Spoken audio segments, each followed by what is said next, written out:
શ્રી અરણ્યકાંડ સર્ગ 61 રામનો વિલાપ। આ રીતે રામ નાના મોટા વૃક્ષો સાથે વાતો કરવા લાગ્યા અને સઘળા વૃક્ષોને પૂછી વળ્યા, પણ કોઈએ જવાબ આપ્યો નહીં। આથી નિરાશ થઈ ગયા। ત્યાં જ આશ્રમ પાસે ઊભેલા મૃગને જોઈને રામ તેની પાસે દોડી ગયા અને બોલ્યા, હે મૃગરાજ, મારી સીતાની આંખો અસલ તારા જેવી જ છે। તારી હરણી જેવી ચપળ અને ચંચળ મારી સીતાને તે ક્યાંય જોઈ છે?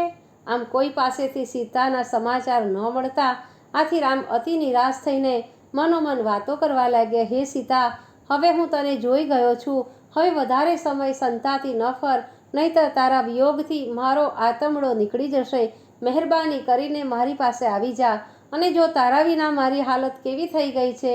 હવે તો રામ માનવીની માફક દીવા સ્વપ્ન જોતા હોય તેમ બોલવા લાગ્યા, અરે રે, હમણાં મેં વૃક્ષના થડ પાછળ છુપાયેલી સીતાને જોઈ।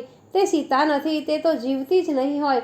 અવશ્ય કોઈ રાક્ષસ તેનું ભક્ષણ કરી ગયો હશે, યાં તો હિંસક પ્રાણી ઉપાડી ગયું હશે। રાક્ષસો તો એવા ભયાનક છે કે એના અંગે અંગના ટુકડા કરીને ખાઈ ગયા હશે। રાક્ષસોના હાથમાં સપડાયેલી મારી સીતાની સી હાલત થઈ હશે।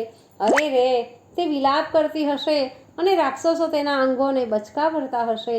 હે લક્ષ્મણ, તને ક્યાંય સીતા જોવામાં આવે છે? આમ વિલાપ કરતા રામ એક વનમાંથી બીજામાં અને બીજામાંથી ત્રીજામાં એમ આડાઅવળા દોડવા માંડ્યા। હે સીતા, હે જાનકી, હે પ્રિયા, તું ક્યાં છે? આવી બૂમો પાડવા લાગ્યા। તેઓ ચારે તરફ ફરી વળ્યા, પણ તેમને કોઈ પત્તો લાગ્યો નહીં। એટલે તેઓ આશ્રમ તરફ પાછા ફર્યા, પણ આશ્રમ સીતા વિના શૂન્ય હતો।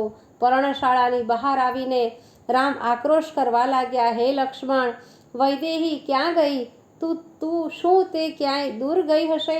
આજુબાજુ બધે ફરી વળ્યા, પણ ક્યાંય જડતી નથી। શું કોઈ રાક્ષસ એને હજમ કરી ગયો હશે? હે ભાઈ લક્ષ્મણ, હવે સીતા વિના હું જીવી શકીશ નહીં। હું મારા જીવનો ત્યાગ કરીને પરલોક ચાલો જઈશ। ત્યાં મને પિતા ઠપકો આપશે કે તમારા બંને ભાઈથી એક જાનકીનું રક્ષણ ન થઈ શક્યું। ત્યારે હું શું જવાબ આપીશ? આવો વિલાપ લક્ષ્મણથી સહન થતો ન હતો। આથી આશ્વાસન આપતા બોલ્યો, હે મહાબુદ્ધિમાન ભાઈ, તમે આ રીતે ખેદ કરો નહીં। ચાલો આપણે સીતાજીને શોધવાના વધુ પ્રયાસ કરીએ। સામે પર્વત દેખાય છે, ત્યાં અનેક ગુફાઓ છે, આપણે ત્યાં તપાસ કરીએ। વનની શોભા જોતા જોતા તે કદાચ તે તરફ નીકળી ગયા હોય તો આપણને જરૂર મળી જશે।